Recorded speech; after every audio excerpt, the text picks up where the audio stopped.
And welcoming into Chamber Amplified, Jimmy Stewart, who is with the Ohio Gas Association. Jimmy, thanks for joining us today. Thank you. It's good to be here.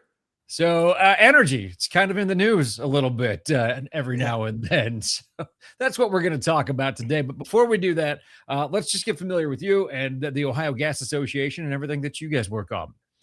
Well, certainly. And thank you for allowing me to be a guest on this podcast. I always happy to talk about energy. A little bit of background. I live in Southeast Ohio, right on the Athens-Meigs border. I did live in Athens for about 10 years, but prior to that, I grew up mostly in West Virginia near Charleston. Went to Marshall University, and then I got my MBA at Xavier University. Moved to Athens in the mid 90s because it was in the center of my territory. I sold heavy equipment for Caterpillar, basically small earth moving and material handling equipment. Athens was in the middle of my territory. Mhm. And so thought, well, that made sense. I didn't know anyone when I moved here, but geographically it made sense. So I moved to Athens, bought a place to live. About a year and a half later, had some temporary insanity and decided to run for political office in Athens, and won my city council ward seat. And next thing I know, the city auditor, basically the finance director, she moved away. She got remarried, moved out of town. So I was appointed city auditor, and I had to run for that the following year. Won that election, and then about 3 years later, a couple years later, they redrew the state legislative lines after the 2000 census. Drew a brand new House district that, unlike most of them, was actually competitive between Democrats and Republicans. And so I ran for that and won, did 3 terms in the House. So that was basically Athens, Morgan, Meigs, part of Washington County in Southeast Ohio. Then my state senator did not run for reelection in 2008. So I ran for the state Senate, covering 9 counties, basically Zanesville, Cambridge, Mhm. Marietta, Coshocton, very large territory. The southeast and the northwestern Ohio districts are very large, usually, 8, 9, 10 counties in order to pull in 330 or 40,000 residents. So was in the Senate, became the majority leader of the Senate, which is the number 3 position. And long story, but ultimately was offered the position as president of the Ohio Gas Association in 2011. So it'll be almost 15 years this summer. It'll be 15 years this summer. And basically, the Ohio Gas Association, we are the trade association, and we represent all of Ohio's natural gas distribution Mhm. and transmission companies. So not so much the folks that produce, drill for natural gas, but the folks that move natural gas from point A to point B, send you the bill, is essentially. So if you think of the large 2, 3 foot diameter pipelines, those are the transmission pipelines that may cross multiple states, bring the gas from the places that it's produced on down, and then you have connections into that to the distribution companies, which tend to be the smaller diameter pipeline, lower pressure systems that, just like a tree with the trunk, branches out into the small branches, or the arteries leaving your heart are large. By the time it gets to the capillaries in your fingertips, think of that as the distribution side, the smaller Mhm. lines that are getting it to your house and everybody else's house. That's the distribution side. So with that said, some of the distribution companies are quite large, like companies you've heard of, like Columbia Gas or Enbridge, formerly Dominion Energy, Duke Energy. But we have many, many small members that, unless you lived in or near their territories, Mhm. you probably never would have heard of. Some examples up in Northwest Ohio would include KNG Energy, which actually stands for Kalida Natural Yeah, Gas. A lot of folks probably don't know where Kalida is, but those in Northwest Ohio very well may. Um, absolutely, we uh, do. yeah, Sheldon Gas in Dunkirk, has a couple thousand customers. Arlington Natural Gas up in Van Buren, couple thousand customers, if that. Waterville Gas, maybe Mhm. 7, 8,000 customers, and a couple municipal governments. So, City of Hamilton and the City of Lancaster, just like you have your city water, your city sewer, those two cities also have their own natural gas distribution systems, their own lines and everything. So you have That's an who we are. interesting perspective since you have served in the state house and now work in the field of energy. I think a lot of times when people think about energy, they think about federal policy. How Yeah. much does the state have to say when it comes to energy policy? And then how much does that in turn impact residents and businesses across the state? The state certainly does. They enact a lot of the regulations over the natural gas distribution lines. They do this through the Public Utilities Commission of Ohio, the PUCO. They basically audit us on the safety side. Make sure that our companies are following all the rules and regulations of pipeline safety. And then they also, it varies depending on the size and the particular company, but they're also oftentimes involved in the rate making. There's some Mhm. differences because some of our companies, I didn't mention this earlier, some of them are member owned cooperatives, so that's a whole different ball game. Some are set by their municipal ordinance, by their city council, but suffice it to say we are regulated by the PUCO, whereas the folks that produce natural gas, that drill natural gas and drill for oil, they are primarily regulated by the Department of Natural Resources in Ohio. So, different setup. We sort of do two different things, though we do operate together.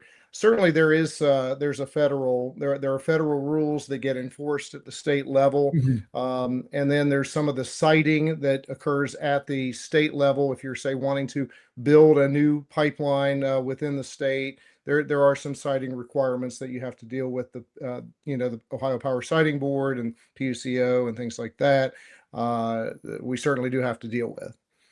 So let's start, or let's, I guess, zoom in first and just talk about the gas industry and what's happening in Ohio. Obviously, there's a ton of talk about electric rates, and we can get into that in a little bit Yeah. too. But before you and I sat down for the interview here, we talked on the phone. We talked a little bit about gas is kind of in a different state than, and when I say state, I don't mean Ohio. Just it's a different thing than electricity generation and electricity distribution. It's a Mhm. little bit more stable, which is good for the consumer, I would imagine. Yeah, it is, and and certainly natural gas compared to oil, which is more of an international Mhm. market than what natural gas is. The price, it didn't used to be this way up until about 15, 18 years ago, when the price of oil went up, the price of natural gas went up proportionately. That pretty much decoupled around 2009, 10, when the price of oil and gas collapsed around 2008. The price of oil went right back up within a year or two. The price of natural gas didn't. The reason for that in the United States, at least, is because at about that time, the shale development, getting natural gas and oil out Mhm. of shale formations deep underground, which they always knew were there. The question was, how can you get it out and make money? That was always the question. Once they took two old technologies, namely fracking and horizontal drilling, and combined them together, and then over time kept getting better at it, technology Mhm. doesn't stand still. So as they continued to do that, the volume of gas they were getting out of these wells, at that time was beyond anything anyone had ever seen. But 3, 4 years later, what they were getting out was beyond anyone's dreams just 3 or 4 years earlier. And it just they continue to get better. They go out further, and they're getting far more gas than anyone ever could have dreamed even 15 years ago. So that has had the impact of flooding the natural gas market in the United States. We still import a little bit of gas from Canada because there were existing large diameter transmission lines that are still Mhm. there. Canada produces a lot of gas. Many distribution companies are connected into that network, but well over 90% of the gas consumed in the United States is produced in the United States. And in fact, we export gas to Canada as well, and we export gas to Mexico via pipeline. And since about 2016, have increasingly been exporting natural gas globally into countries you would never guess, but countries in Asia and increasingly Europe. What they do is they cool the natural gas down very cold. Go back to your high school physical science class. You Uh-oh. cool the gas cold enough, it turns into a liquid. They put the liquid, which is, of course, very dense in energy, more so than a gas form of natural gas. They put that in massive tanker ships and send it to places like Europe and China and Japan, and they take it to those markets. So what you're part of what you're seeing right now in the Persian Gulf is some of those Persian Gulf countries also export a large quantity of liquefied natural gas, LNG, and a lot of them are having trouble getting the natural gas out of the strait. So we don't have that problem in the United States. Our natural gas market tends to be pretty insulated from these, world issues. Mhm. Not completely insulated because we do export, and we're exporting now, gosh, probably about 15, 18%, if not more, of our natural gas now we're exporting. So we're not completely insulated, but we're largely insulated, more so than we are on the oil side. We are insulated somewhat on the oil side because we produce so much oil in the United States that we actually export a few million barrels a day. And you might think, well, why would we export oil in the United States and yet we still import some, not as much, Mhm. oil in the United States? Well, the reason for that is not all oil is the same. Right. And we produce a lot of the light, sweet crude you hear about on TV, and that's great, but refineries are set up to run on basically a various blend of different types of oil, and a lot of them require some varying degree of heavy oil. We don't produce very much heavy oil in the United States. Fortunately for us, our neighbors to the south and the north do. Venezuela has a large oil supply. Most of theirs is heavy oil. But Mexico and Canada both produce heavy oil. So most of what we actually import oil wise comes from Canada and Mexico. Very little actually from the Gulf of the Persian Gulf. So And is that, I guess, when you look at it, current events, and by the way, for people listening to this, we're recording this on April 7th. So by the time this goes out, a week from today on April it'll 14th, all be out of who, date in a day or who two. knows what the state of the world will be when this launches. But as it stands now, a lot of your Asian island countries, Pacific island countries, have put in a lot of conservation because of what's happening in the strait right now. We're not seeing that Mhm. type of thing happen here in the United States and really in the Western Hemisphere, and it would seem to be because of the things you just outlined. Yeah, I mean, we certainly it has an impact on us because oil prices are more global are still it's very much a global market, but Mhm. it's not, as high as they are right now here. They're much higher in Asia and in Europe because they don't produce as much as they use, and they are heavily reliant on the Gulf. Something that we have for many decades, certainly my whole lifetime, people aspired, hope that the day would come that the United States didn't have to rely on Mhm. oil from that part of the world, and to a large extent, not completely, but certainly we get less oil from that area than we ever did. We get more domestically than we have in a long, long time.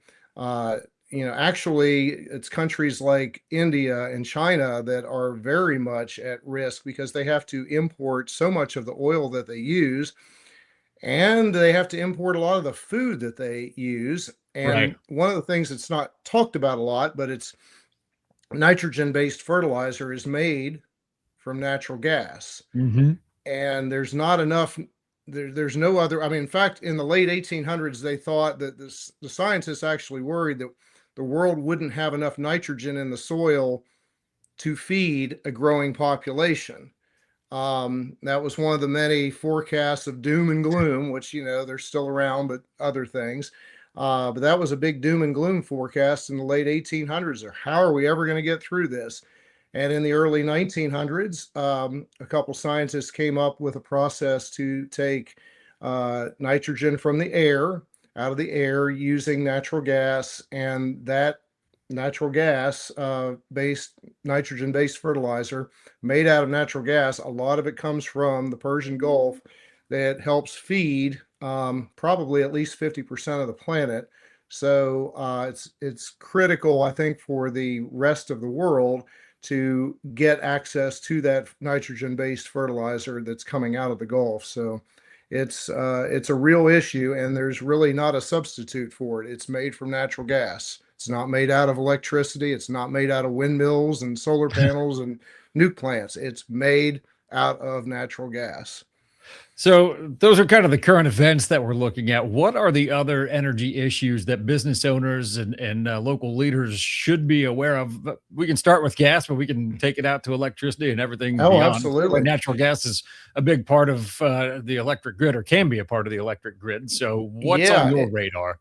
yeah, it is, and it's an excellent question because I think for consumers, be they large or small, consumers, industrial, they need a reliable and inexpensive Mhm. source of energy. Um, and over the last 15 years or so, that source has largely been natural gas because the producers got so good at what they were doing, they flooded the market. And with just a handful of exceptions, maybe right after the Ukraine war and during a couple short-lived polar vortexes, where that becomes, basically you can't get enough gas through the pipeline Right. system because it's so cold. But those are short lived. But by and large, natural gas has been able to fill that need of of reliable, meaning you don't have many outages, and affordable. It's cheap. And in fact, the price today is about what it was 20 years ago, or if not, it's actually probably less than it was this time 20 years ago, for sure. I can't say I'd be hard pressed to think of any other commodity that's cheaper today than it was in 2006. But in fact, I think about a year or two ago, it was as cheap as it was, I think, in 1998. Natural gas is cheap, it's reliable, it's domestic, and it's affordable. And yes, there are some price fluctuations, particularly in wintertime. If you get a polar vortex or something like that, the supply is domestic, and even within that, it's not all coming from the same place in the United States. It's not all coming from the Gulf. It's not all coming from Texas. Some of it, a big chunk of it's coming from Ohio, Right. West Virginia, and Western Pennsylvania. So that provides multiple sources of the product, which helps disperse the risk. So natural gas has been able to fill that void. The other thing that has happened, and in fact, what's been one of the growing markets of natural gas during this time period, is the use of natural gas to generate electricity. Now, that's not a new idea. That's been going on a long, long time. What you're seeing though, what you saw traditionally was natural gas tended to be used to generate electricity, often at peak electricity demand times when the price of electricity was very high. Because back when the price of natural gas was higher, the only time you could really make money burning natural gas and turning it into electricity was when the price of electricity Right. was high enough to warrant it. So they had these, and they still exist, peaker plants. Well, over going back to about 2012, 2013, 2014, you started seeing closures of a lot of coal-fired power plants across the United States. Many of them were many decades old. There were some basically some environmental issues that forced many of their closure. And the thing about coal-fired electricity generation is it's 24/7. You can depend on it. And even if the river froze up and the barges couldn't deliver coal, you had months of coal Mhm. typically on site at any coal-fired generation plant. So you had that reliability and affordability issue. Well, a whole bunch of those plants came offline at the same time, whether I guess by luck, as suddenly we had this huge new supply of natural gas and it was cheap. And so, combined with the environmental issues that were pushing some of those coal plants out of existence. You also had cheap natural gas generate electricity, probably cheaper than a lot of the coal plants could. And so that also put pressure on the coal plants. And so you've seen over the last dozen years or so some new natural gas power plants. There weren't enough built to completely take all the load that the coal plants used to generate, the coal plants that have come offline. Much of that extra, that a lot of what was added in addition to the natural gas units were wind and solar, and that's great. The only problem is if you need electricity Mhm. 24 hours a day and 7 days a week, you can't guarantee with any degree of certainty how much that power those sources will generate, in say the middle of January. You don't know. I mean, maybe we'll get a sunny and breezy day in January, but then again, we might not. It's hard to predict that. With something like natural gas, coal, and nuclear, you have that certainty. So there's trade-offs to all forms of electricity, and even natural gas, works great for electricity generation as long as the supply of natural gas is uninterrupted to that power plant, because you can't store enough of it on site like you could coal and nuclear. And so, as long as that's the case, you'll have natural gas fired power generation. But it's been overall a positive thing. Now, what else has come up though is the demand for electricity nationwide from about 2000 until about 2020 was pretty flat, even though we added about 40 million more Americans that we know of. The demand for electricity really didn't go up much, which is pretty amazing. It's due to a couple factors. One, uh, energy efficiency Right. improvements. The other is that a lot of heavy industry that used a lot of electricity offshore during that time period to other countries. So that was a factor as well. Um, Now you're seeing a combination of industry coming back to the United States, and now the hot item, of course, are these data centers that are really popping up the last few years that use a tremendous amount of electricity, and there's a lot of criticism of that because of the amount of electricity that they're using, and we haven't really increased our overall electricity generation for quite some time, in part because the demand wasn't really increasing. Right. So now we're seeing projected increases, and I don't know. I mean, humans aren't real good at predicting the future, and myself included. And so the predictions are that there's going to be a huge increase in demand of electricity that's going to require some upgrades to the grid as well as additional generation. And these data centers use this electricity 24 hours a day and 7 days a week. And you and me and pretty much everyone you and I know that isn't Amish uses those data centers in one way, shape, or form in our daily behavior when we're online or on using an app on our phone or whatever that Right. case may be. And some folks use it a lot more than others, but they're sort of the whipping post right now that a lot of folks are blaming for higher electricity prices. And one last point on that before we get out of here for the day is it Yeah, seems that Ohio is, and there's a lot again that could change with ballot issues and things like that, but it does seem that the legislature has made it more likely that natural gas can be the power source behind the meter for these data yes. centers. And I'm just curious from an industry standpoint what that looks like from your perspective, and do you see Yeah, that moving forward if so long as they're building data centers, I suppose. there seem to be quite a bit of permits that have been or are being filed to build additional natural gas power generation.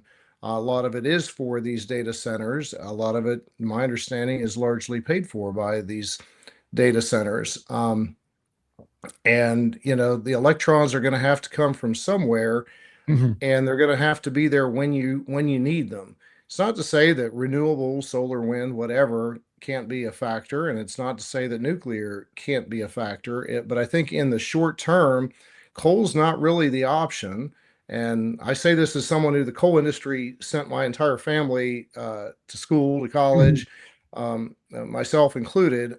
I have, but I just don't know how viable it is at the moment to increase the generation from coal. I don't know about nuclear in the short term. Doesn't seem likely Hopefully, in the short term it, or it, long term it, for that matter. yeah, it's hard to say, but right now, natural gas is what we have available. And we seem to have, by various estimates, well over 100 years of it left. I mean, those constantly change as technology changes. You're able to access more gas in places that you never could before. Um, I've heard there were predictions back in 1980 that we should have run out of natural gas about 10 years ago at the latest. So, uh, but yeah, I mean, there's really not another viable option that would produce the needed electrons that are at least being forecasted at this time. Again, who's to say what technology may bring us 6 months or 6 years down the road? Perhaps they'll come up with a more energy efficient means of operating Mhm. these data centers, and maybe it won't require as much electricity as we thought, but then maybe that'll result in them building even more data centers. I don't know. It's just hard to predict. Could be a Cars catch today 22 get there. much cars today get much better mileage than they did in the early 1970s, but we also drive more and have more cars on the road. So, who could really predict that far into the future? Certainly not me. So, So for people who want to keep tabs on what's happening in the energy industry, from gas to electricity, whatever the case may be, what are mhm. some resources that you would point them to? Because there's no shortage of quote unquote information out there, but where would you point people toward?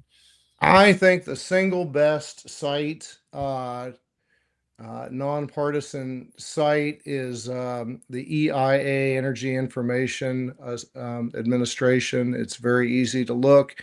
If you are into charts and graphs and we're an economics major, you'll be